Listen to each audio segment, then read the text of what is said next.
Hello everyone again. This is Zash's and Faith's Steins Gate Let's Read. Zash, we found. He's asleep in the hospital, but he should make a full recovery in a few months. There's only one episode left after this one that he's prepared, so there might be a slight production delay. But until then, please enjoy. So, you're looking for an IBM 5100? That's right. I heard you were an enthusiast, retro PC collector. Do you know anything about it? I end up eating dinner at Faris's apartment. And meeting the parent. Ooh. Faris's father was extremely grateful to me and invited me up. Hey, for first impressions, Yeah. I would have been okay with just borrowing the shower, but he even prepared a change of clothes for me. And he even told me I could stay since it's too dangerous to go outside. It's dangerous to go alone. Take this. During the meal, I try asking about the IBM 5100, ignoring the pain I still feel throughout my body. It's quite unusual for a man your age to know anything about the IBM 5100. He smiles when I bring up his hobby of collecting old PCs. I did have one. I gave it away, though. You gave it away? Yes. I had a compelling reason. He glances at his daughter. Faris keeps eating her meal silently. Did you donate it to Yanyabashi Shrine? To a shrine? No. No? All the strength drains from my body. Were my efforts for nothing? I don't think Hashida-san, who entrusted the IBM 5100 to me, could ever forgive me for what I did. Wait, what? Hashida-san? Suzuha? Hashida? As in Hashida Suzu? Faris's dad nods. Suzuha's pseudonym. My pulse raises instantly upon hearing that name. She did it. She found an IBM 5100. She brought it to Akiba. She completed her mission. Tears well up in my eyes. I bite them back. This is an old story. A story from before my company got as big as it is. Rumiho was kidnapped. The kidnapper demanded an unthinkable ransom. Maybe I should have mortgaged the company instead. But at that moment, someone appeared, like a godsend, offering a large sum of money to buy my IBM 5100.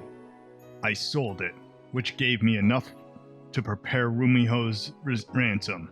Did CERN kidnap Rumiho to, get a hold of his IBM 5100? Sounds like something they do. Mm-hmm.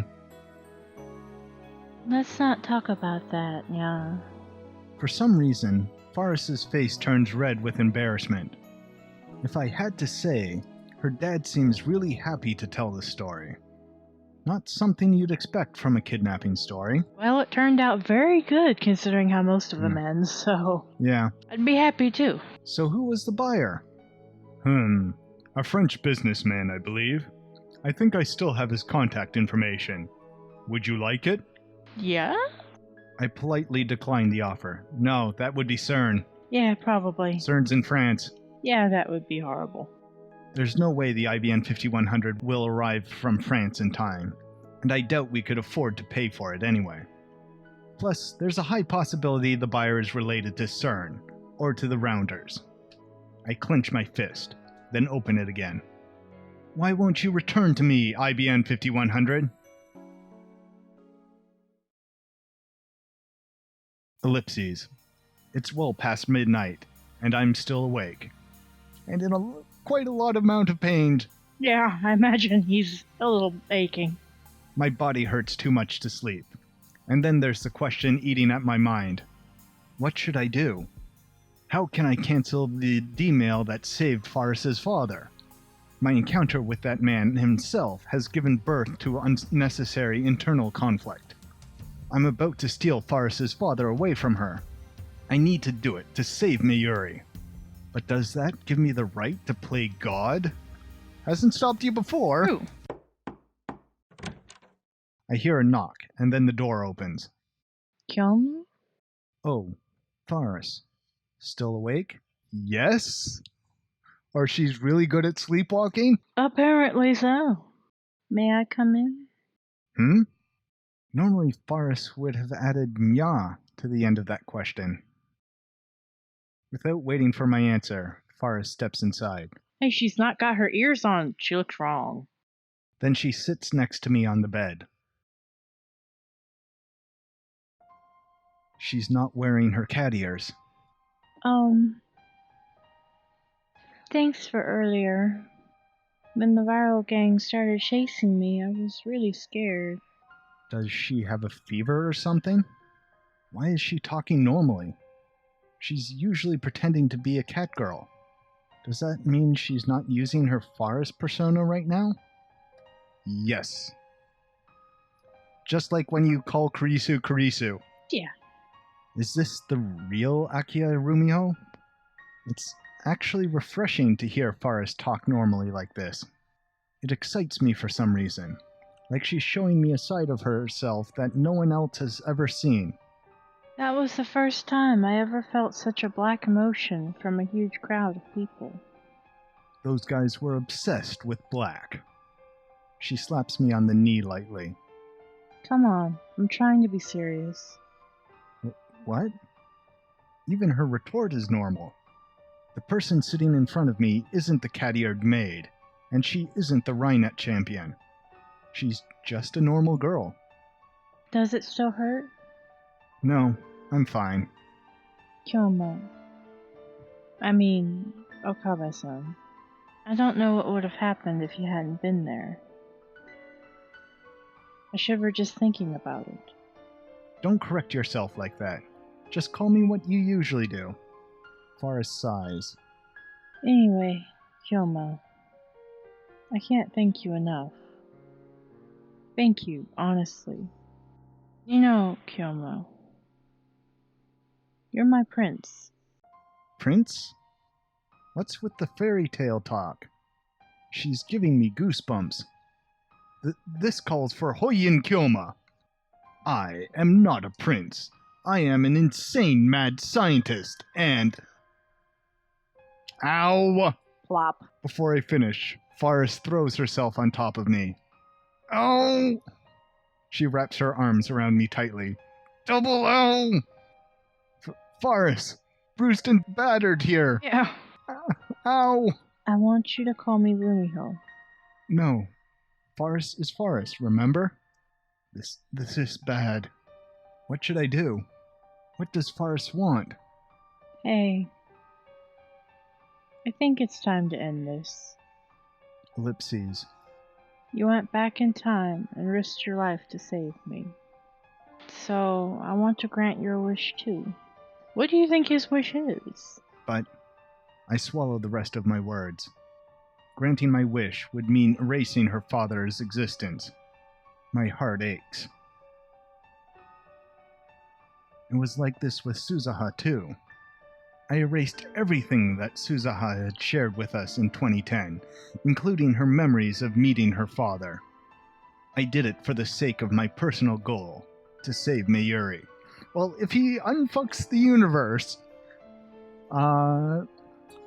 Suzuha might actually just meet her father be with Daru in the future and have a happy childhood. So Yeah, but it still is a hard choice to make. Yeah. Because that Suzuha isn't this Suzuha, you know? True. It's a potential of who she might have been, but it's not who she is. Yeah. Must I once again sacrifice someone else's dream? It was on my 8th birthday. Still clinging to me. Note, ow. Faris looks down and begins her story. Can you get off the bruised and battered person while you tell your story, please? Really? I wanted Papa to take a break from work so he could spend time with me. Papa's company wasn't as big back then, so he worked every day, from morning to night. I never got to see him. The present I wanted most was for him to spend one whole day with me. And Papa promised. He promised he'd spend the entire day with me, no matter what. But something came up. and he had to break his promise the day before. I was so afraid that Papa didn't really love me, so on my birthday I ran away from home. I wanted to make Papa worry. Faris pauses here for a time. Then she looks up at me and continues with tears in her eyes. Plane Papa was on made a bad landing. Only one person died in the accident. Everyone else was unharmed. Don't tell me. The one casualty was Papa. Ellipses. That was before the world line changed. I couldn't believe the world would be so cruel to me. I hate you, Papa. You should just die. Those were the last words I ever said to him. And that's how our relationship ended, forever. I can hear the tears in her voice. I loved him, so why? Why did I say those things to him? I always felt guilty because of what I said. I always wished I could go back in time, change what happened. Then, did fate guide us together? When I heard you talking about your time machine, I thought I was being given a chance. Faris. Rumio. That's enough for today. You don't have to say anything more. No. Let me finish. Faris doesn't let go of me. She sniffles and wipes away her tears, putting on a smile. I'm okay now. Papa came to save me. So I know how much he really loves me. I really enjoyed having this time to spend with him. It was like a gift to us from heaven. But now you need to change things back to the way they were. But Mayushi's a very important friend to me. If Mayushi's in danger, I'll do anything to save her. I'm sorry. Weren't you listening? This current reality isn't reality at all, but rather a gift to my father and me. Or maybe I should call it a dream. Papa doesn't belong in this time. You're just turning things back to normal. Thank you for letting me have this dream, Kyoma. Are you really okay with this? Ellipses. Faris buries her face into my chest. Actually, I'm not okay at all. I remember how things were before the world changed. But I also remember how everything was after the world changed, you know? I'm actually kind of freaking out right now. I don't blame you. No, not at all. What happened before the change and after the change are all mixed up inside me. I don't know which one is real anymore. But if I try to fight it, it'll just make you sad, won't it? I don't want to make you sad. You are my prince, after all. We can do something. There might be a world where you don't lose your dad and Mayuri doesn't die. If we try. It's okay. I've accepted it. I don't want to run away anymore. There's nothing I can say to that. Instead, I tightly embrace her slender body. Thank you. Hey. Is it okay if I cry a little? Before we change things back, is it okay if I cry for Papa? She's already crying, but I don't say anything. Instead, I silently nod. Faris's body trembles with emotion as I hold her. Her father is sleeping in the room next door, so she probably doesn't want him to hear. She cries into my chest, muffling her sobs. Not as traumatic as Suzuha's. Not at all. Still a bit sad. Yeah. It's almost noon. I feel dizzy. It's like my brain is rusty. My whole body is heavy with fatigue. The pain from my wounds has subsided, thankfully, but in the end, I couldn't sleep a wink. I promised Faris that we'd commence the operation at noon. Until then, we wait at Faris's apartment. I've already contacted Daru and the others back at the lab. I told them we'd be performing an experiment today. Kyoma. Faris. I can see the traces of tears on her face. The sight makes my heart ache. I'll go say my last goodbyes to Papa now, Nyan. Oh? Her usual speaking habits returned the second she donned her cat ears. What a nifty piece of equipment. Let me be alone with Papa for a while, Nyan. Ellipses. Maybe I should say wait. Maybe I should say sorry. But I say nothing to Faris's back as she heads to her father's study. By the time Faris finishes her farewells with her father and comes out of the study, the phone wave, name subject to change, settings are already complete. I contact Daru at the lab and make sure the Brontube Workshop's 42-inch CRT is turned on. Now, all we have to do is send the D-mail. But I hesitate. Ellipses. Instead of meeting Faris's eyes, I look down at my feet. Eternal separation from her father. I wonder what Faris is thinking now. Don't be like that, Kyoma. You've done nothing wrong, Nyan. But Nyan Nyan. No more talking, Nyan. okay. I can't stay sad when Faris is trying to cheer me up. I steel myself for what I need to do. Yesterday, just before she left the room, Faris told me the contents of the first email she sent. 100 mil for your kid. Take the train. That mail stopped her father from getting on the airplane. As a result, he didn't die.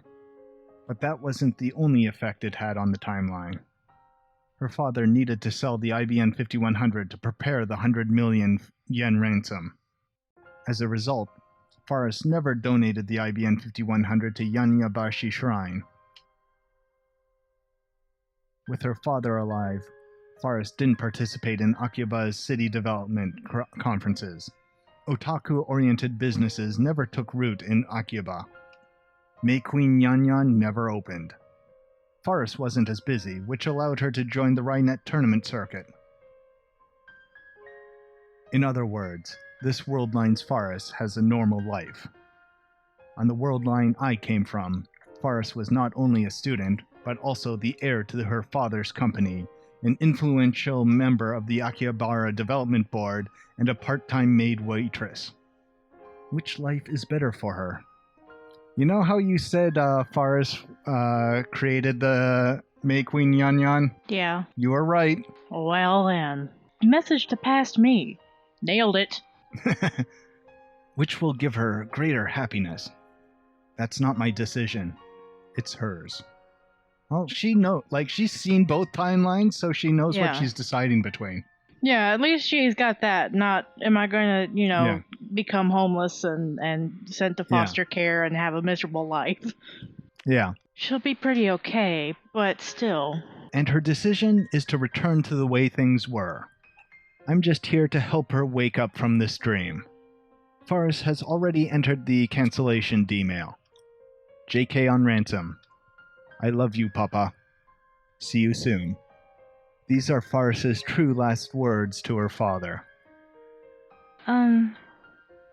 When we change things back, will my memories of this world disappear, yeah? Of course not. You'll remember. You have memories from both worlds right now, don't you? Is that why you were so desperate to help Faris, yeah? That's open to your interpretation. I feel my cheeks get warm, so I hang my head to hide my face. Faris doesn't want to forget her time with Kyoma, yeah? Thank you. I take Faris's phone,